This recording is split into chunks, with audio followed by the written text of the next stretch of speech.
ఆజ్ఞాచక్రంలో కానీ నువ్వు పైలోకాలు చూడలేవు, సూక్ష్మలోకాలు. అమ్మవారిని పూర్తి స్వరూపం నీకు రాదు. అర్జునుడికి అదే కదా. అందుకే ఆయన కృష్ణం వందే జగద్గురు అక్కడ దాకా తీసుకెళ్ళి అప్పుడు చూపించాడు. అసలు సర్వం నువ్వే నిండి ఉన్నావు కృష్ణ అన్నాడు.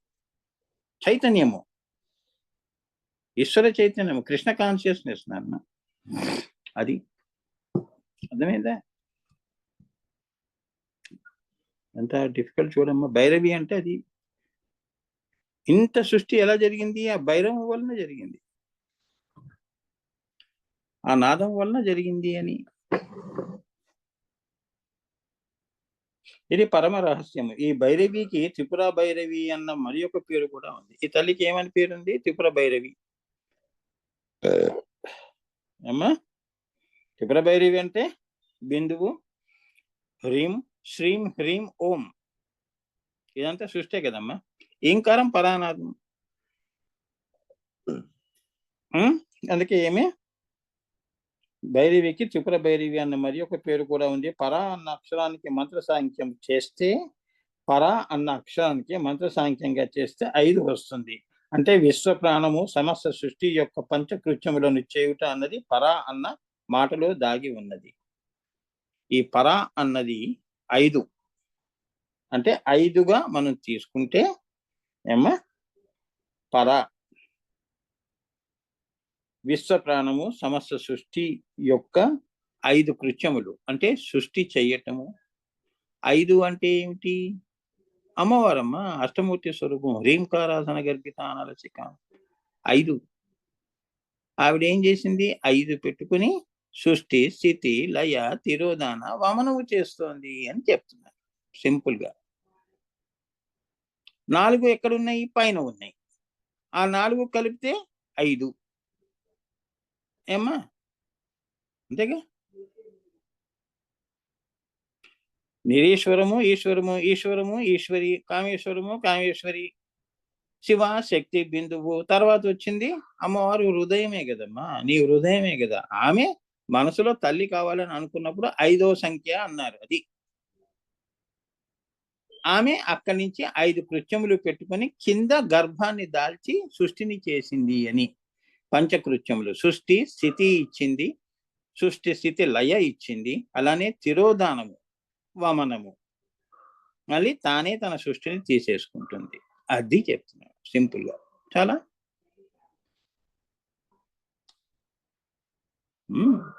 ఎంత అందంగా ఉంటుందో చూడండి వింటుంటే. సో ఇక్కడ పంచకృత్యములు చేయుట అనేది పర అన్న మాటలో దాగి ఉంది. ఇత పూర్వమే తెలుసుకున్నట్లు భైరవి అంటే 9. నాదమే సృష్టి యొక్క నవవిధ పరివర్తనములను చేసి నామ రూపాత్మక జగత్తును నిర్మించుటకు ఉపాధి అయినది. ఈ నాదం ఏమైంది? మన అందరికీ కూడా జీవితంలో ఎవరు ఆధారము? మనం అమ్మవారి మాయలో ఉన్నప్పుడు, మనసులో ఉన్నప్పుడు ఏమ్మా, మనం ఎవరో వ్యక్తిని చూపించి ఆయన్నే నా జీవన ఆధారం అండి అంటున్నావు. కానీ అన్నిటికీ ఆధారం అనేది ఒకటి ఉంటుంది ఏమ్మా. ఈ యొక్క ఇతపూర్వమే తెలుసుకుని నాదమే సృష్టి నవవిధ పరివర్తనములు.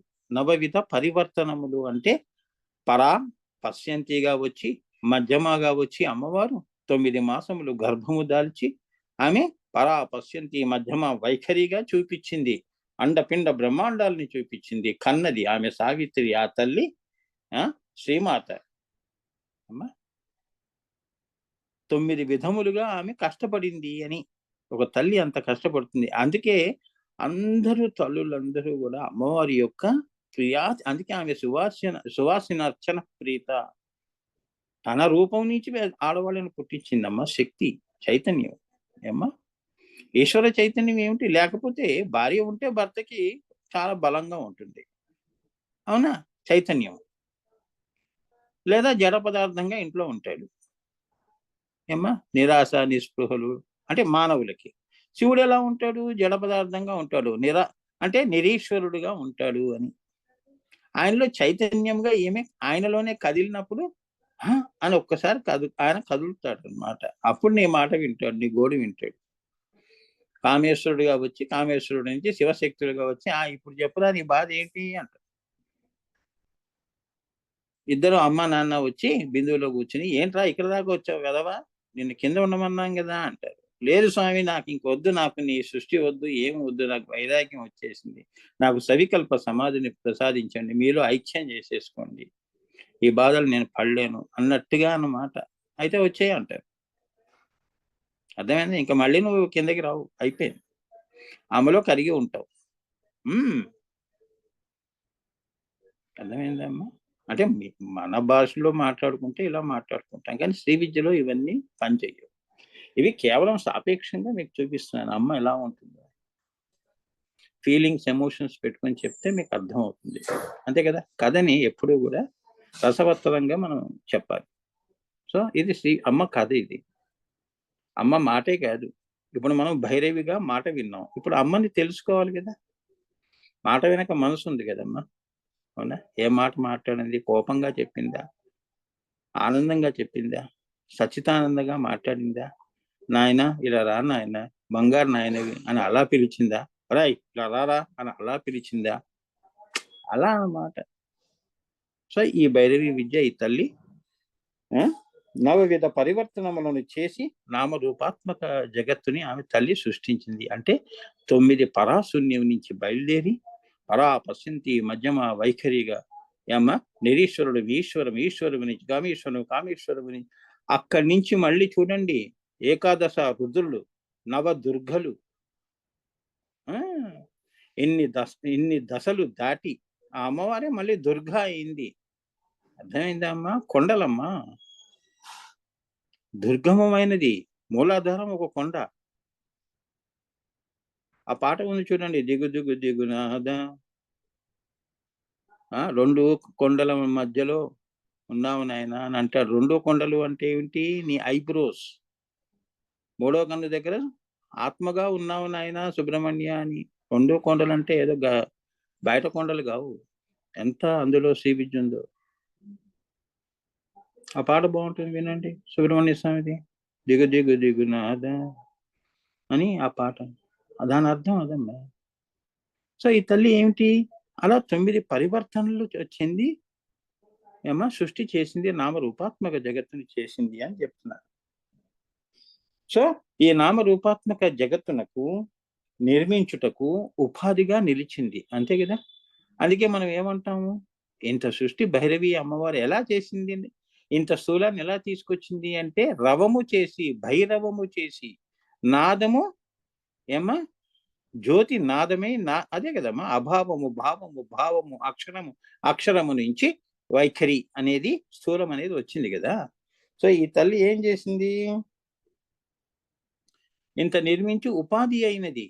మనకు కూడా ఉపాధిగా, పంచభూతాలు మనకు ఉపాధి కదా, అవునా?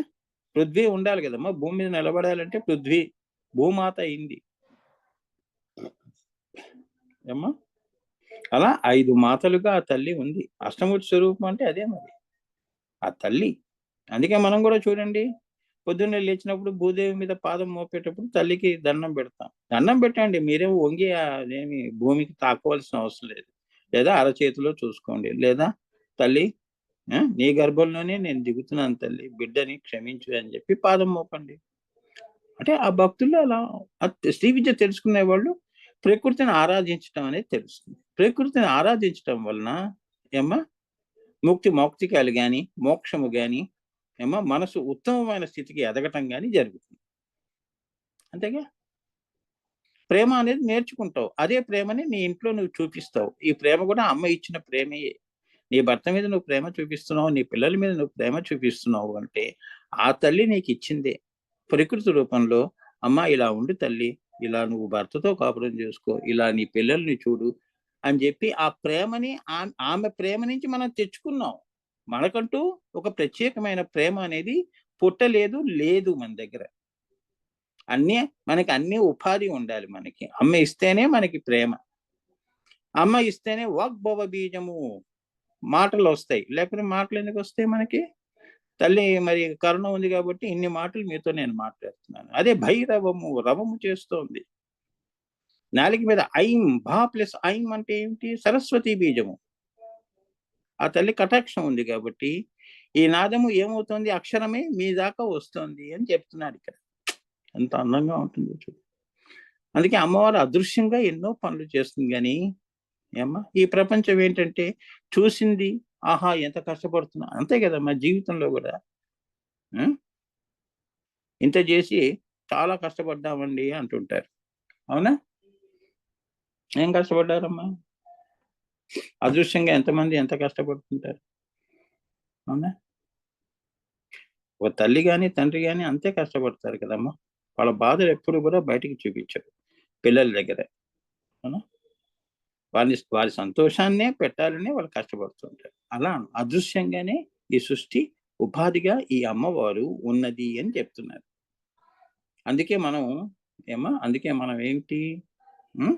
ఇంత ధైర్యంగా మనం బతకగలుస్తున్నాం.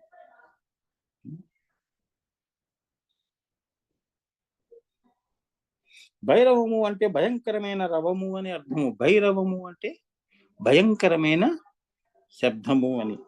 ఈ భయంకర రవమే పరానాదము యొక్క ఇది ఈ భయంకరం అంటే బిగ్ బ్యాంగ్ థియరీ అమ్మ. ఈ విస్ఫోటము జరిగినప్పుడు పరాశూన్యంలో ఇది ఏమిటి? ఈశిత్వ, వసిత్వ శక్తి ఈశ్వరుని యొక్క చైతన్య శక్తి. ఆ చైతన్య శక్తియే ఈశ్వరుని యొక్క కామశక్తి. అంటే ఆయనకి నిరీశ్వరముగా ఉన్నప్పుడు ఈశిత్వ, వసిత్వ శక్తి, ఈశ్వర చైతన్యము అంటే ఏంటంటే ఆనందంగా ఉన్నప్పుడు ఒక్కసారి ఎలా ఉంటుంది? దుఃఖం నీకు పొంగి వచ్చినప్పుడు ఎలా ఉంటుందమ్మా? నీ హృదయం బయటికి. అలా ఒక్కసారి నువ్వు అది ఆనందము గాని, దుఃఖము గాని గట్టిగా నువ్వు ఏంటంటే ఏడ్చేస్తావు. లేదా గట్టిగా ఒక్కసారి నువ్వు ఆనందాన్ని వ్యక్తపరుస్తావు. అలానే ఈశ్వరుడు ఏమ్మా ఆయన ఈశ్వరుడు అవుతూ కామేశ్వరుడు అవుతున్నాడు కాబట్టి తనలో ఉన్న ఆనందాన్ని నేను సృష్టి చేయబోతున్నాను. నేను దేవుడుగా ఉన్నాను. ఏమ్మా అహం బ్రహ్మాస్మి బ్రహ్మైవాహమస్మి అహమేవ బ్రహ్మ సర్వం కల్విదం బ్రహ్మ అన్న 4 మహావాక్యాలు కూడా ఆయన తెచ్చుకొని ఏమ్మా షాడ్గుణ్య సంపత్తిని పెట్టుకొని ఈశిత్వ వసిత్వ ఏమ్మా మన కర్మాల్లో వస్తుంది కదా ఈ శక్తులు మహాశక్తులు అంటారు. సృష్టి స్థితి లయ తిరోధాన వమనాలు ఇవి మహాశక్తులు. అమ్మా దీనన్నిటినీ ఈశిత్వము వసిత్వము నా నుంచి వచ్చిన సృష్టి నా ఈశిత్వంలో ఉండాలి. అంతే కదా మన ఇంట్లో ఏమిటి నాన్నగారి యొక్క మాటే వినాలి అందరూ అన్నట్టు. ఈశిత్వము భయం 6ంటికి పరిగెత్తుకుంటూ ఇంటికి వచ్చి పుస్తకాలు తెరిచి చదువుకుంటూ ఉంటాం. అవునా? తండ్రి వస్తున్నాడు ఆఫీస్ నుంచి అంటే. అట్లా ఈశిత్వ, వసిత్వ ఈ యొక్క లోకాలన్నీ కూడా ఆయన యొక్క ఈశిత్వంలో ఉంటాయి. ఇప్పుడు నువ్వు ఉన్నావనుకో నువ్వు ఏం తినాలో అనేది ఆయన నిర్ణయిస్తాడు. అర్థమైందా? ఈశిత్వ, వసిత్వ. లేదు అంటే ఆ అన్నం నీ ఇంట్లోనే ఎందుకుంది? మా ఇంట్లో ఆపిల్ పండు ఉందండి అని నువ్వు అన్నావు. ఎందుకిచ్చారు? ఆ ఈశిత్వ, వసిత్వ అనేది ఈశ్వరుడు ఇవాళ నువ్వు పండు తిను అని చెప్తున్నాడు. ఆయన ఆజ్ఞ అయితే నువ్వు పండు తింటావు. లేదు అంటే మాటల్లో మర్చిపోయి ఆ పండుని మర్చిపోయి ఏదో తినేసి పడుకుంటావు. అదనమాట ఈశిత్వ, వసిత్వ అంటే అన్నీ ఆయన యొక్క వసిత్వంలో ఉంటాయి. ఏదో కనేసి వదిలేయలేదు. ఏమ్మా సృష్టి చేసేసి వదిలేయలేదు అని చెప్తున్నాడు ఇక్కడ. ఈశిత్వ, వసిత్వముల యొక్క శక్తి ఈశ్వరుని యొక్క చైతన్య శక్తి. ఆ చైతన్య శక్తియే ఈశ్వరుని యొక్క కామశక్తి. అది ఏం శక్తి? కామశక్తి అంటే కోరిక. నేను సృష్టి చెయ్యాలి. నేను తండ్రిని కావాలి. వాగర్ధ వివసంపుట్టో వాగర్ధ పతిపతయే జగతో పితరో వందే పార్వతీ పరమేశ్వరో అనే బిందువు దగ్గరికి శ్రీచక్రంలో బిందువులో మీ ఇద్దరం నేను నా యొక్క చైతన్యము అంటే అమ్మవారు అని. ఈ మొత్తం సృష్టికి తల్లిదండ్రులుగా మేము సృష్టి చేయాలి అనే ఒక కామము అనేది పుట్టింది ఆయనకి. కోరిక. ఏమ్మా సో ఆ చైతన్య శక్తియే ఈశ్వరుని యొక్క కామశక్తి. ఇన్ని రహస్యములు ఇందులో ఉన్నాయి. ఈ రహస్యాలన్నీ మీరు తెలుసుకోవాలి అని చెప్తుంది. నేను చెప్పట్లేదు. అమ్మ, గురువులు అందరూ చెప్తున్నారు. వాళ్ళ మాట వినండి. ఎవడో చెప్పినట్టు మన జీవితం ఎందుకు వెళ్ళాలి? మనకి తల్లిదండ్రులు ఉన్నారుగా. అవునా? శివపార్వతులు ఉన్నారు కదమ్మా! ఆ అమ్మవారు శ్రీమాత ఉందిగా. మా అమ్మకి ఏం చెప్తే ఆ రకంగా మేము ఉంటాం. అయిపోయింది. అమ్మే చూసుకుంటుంది దాని ఫలితాలు. నీకెందుకు టెన్షను? అంతే కదమ్మా! అలా అన్నమాట. భైరవములోని ఐ అన్న దాని బీజముగా తీసుకుంటే అది సంవిత్ కళ. ఐ అన్నది ఏమిటి? సంవిత్ కళ. భైరవము అన్న దాంట్లో బా ప్లస్ ఐ ప్లస్ రా ప్లస్ వా ప్లస్ ఈ అన్నాడు కదా. బా ప్లస్ ఐ, ఆ ఐ అనేది తీసుకుంటే అది ఏమవుతుంది, ఐ ఉన్న దాని బీజం తీసుకుంటే అది సంవిత్ కళ అవుతుంది. ఏమ్మా, సంవిత్ కళ అంటే ఏంటంటే సృష్టి చేయడానికి సిద్ధముగా ఉన్నది అని, సంవిత్ కళగా బయటికి వస్తోంది అని. శ్రీకృష్ణుడి యొక్క లీలలు. అమ్మో ఇవాళ మా ఇంటికి వస్తున్నాడు శ్రీకృష్ణుడు, ఏం చెప్తాడు అని. వెన్న దొంగతనం చేసేస్తాడు రా బాబు అని చెప్పి ఆ పూర్వం ఏమ్మా వాళ్ళు ఉట్టి మీద దాచుకునేవాళ్ళు. వెన్న తినేస్తున్నాడమ్మా అల్లరి, అందుకే వాళ్ళు ఉట్టి మీద దాచుకుంటారు. అదేమిటి, అది సంవిత్ కళ. తినటం అనేది సంవిత్ కళ. ఆయన యొక్క కోరిక ఏమైంది, సంవిత్ కళగా బయటకు వచ్చింది. అంటే అందరికీ తెలిసిపోయింది అని అని అర్థం అన్నమాట. సంవిత్ కళ. అబ్బా ఆయన మనసు ఇప్పుడు అర్థమైందండి మాకు, ఆయన ఇటువంటి వాడండి అని చెప్తాం అన్నమాట. అలా సంవిత్ కళ అనేది లోపలి బయటికి వస్తే సంవిత్ కళ, లోపలే ఉంటే చిత్ కళ. చాలా పరాకళ, చిత్ కళ, ఇలా ఎన్నో పేర్లు ఉంటాయి లోపల ఉంటాయి. సో ఆ సంవిత్ కళా బీజము లేక వాగ్భవ బీజము అది ఏమైంది, వాగ్భవ బీజము అంటే సృష్టి చేసేటప్పుడు అమ్మవారు ఏం చేసింది, ఐం కయ్యైలహ్రీం అన్న వాగ్భవ బీజాన్ని సృష్టించింది. వాక్కు నుంచి స్థూల ప్రపంచం రావాలి కాబట్టి ముందు ఐ అన్నది ఐంకారము, నాదము పుట్టినది అన్నది వాగ్భవ బీజము ఐ. ఆ లక్షణం చేత త్రిపుర పరా భైరవి అంటే పరావాక్ స్వరూపిణి అని కూడా అర్థం. ఆ యొక్క సిద్ధాంతాన్ని తీసుకుంటే ఐ అన్న బీజము తీసుకుంటే అది సంవిత్ కళా బీజము, అలానే లేదా వాగ్భవ బీజము. ఆ లక్షణం చేత అమ్మవారు ఏమవుతోంది, త్రిపుర పరాభైరవి అవుతోంది. త్రిపుర పరాభైరవి అవుతోంది అంటే అంటే మూల ప్రకృతి నుంచి ప్రకృతి దాకా వస్తోంది అని. అంటే ఏంటంటే మూల ప్రకృతి అంటే శివశక్తి, పైన ఏమైంది పరా మహాత్రిపుర సుందరి. ఈ మూడు బిందువులు పరాశూన్యము ఏమ్మ కామేశ్వరి కామేశ్వర రూప వారిద్దరూ ఏకం కావటము, అదే పరా పశ్యంతిగా వచ్చి బిందువులో కూర్చున్నారు. దాని నుంచి ఏమొస్తుంది, పశ్యంతి నుంచి వైఖరి వస్తుంది, సృష్టి వచ్చింది కదా. సో అప్పుడు ఏమైంది, భైరవము త్రిపుర భైరవము, మహాత్రిపుర సుందరి లేదా త్రిపుర పరా భైరవి అండి. మా గురువు గారు మాకు ఆజ్ఞా చక్రం వరకే త్రిపుర రహస్యం చెప్పలేదు. ఏనన్నా బ్రహ్మకచ్చం వరకు పరా వరకు మీకు మరి ఆనందగనులు వారు మనకు చెప్పారు కదమ్మా. మనం ఎంత పుణ్యం చేసుకోవాలి తల్లి, ఎంత పుణ్యం చేసుకోవాలి నువ్వు. అసలు నువ్వు వినే మాటలేనా ఇవి, అవునా? తల్లి దయ ఉంటేనే కదా మనం వినగలుస్తున్నాం, నేను చెప్పగలుస్తున్నాను, మీరు వింటున్నారు. అది సో అంటే పరావాక్ స్వరూపిణి అని కూడా మనం ఈ భైరవి అమ్మవారిని చెప్పచ్చు. అంటే పరావాక్కుగా కూడా ఈ భైరవి, ఈ దశమహావిద్యల్లో భైరవి ఉంది అంటే, ఒరే నాయన స్థూలంలోనే కాదురా, గుళ్ళోనే కాదురా నాయన, ఇంకా దీని వెనక పరాభైరవి కూడా తెలుసుకోవాలి మనం. వైఖరిలో మాటలతో పక్కవాడు నాకు అర్థమైపోయాడు అనుకోకు, ఇంకా లోపల ఉంది పరాభైరవిరా బాబు. వాడి మనసు తెలుసుకోవాలి, ఆత్మ తెలుసుకోవాలి, మనోబుద్ధి చిత్త అహంకారాలు తెలుసుకోవాలి. అది పరాభైరవి. ఏమ్మా వాక్ అంటే మళ్ళీ 7. వాక్కు అంటే ఏమిటి, 7 ఆకాశాలు అంతేగా. అప్పుడుగా మనం నోట్లోంచి మాట్లాడుతున్నాం.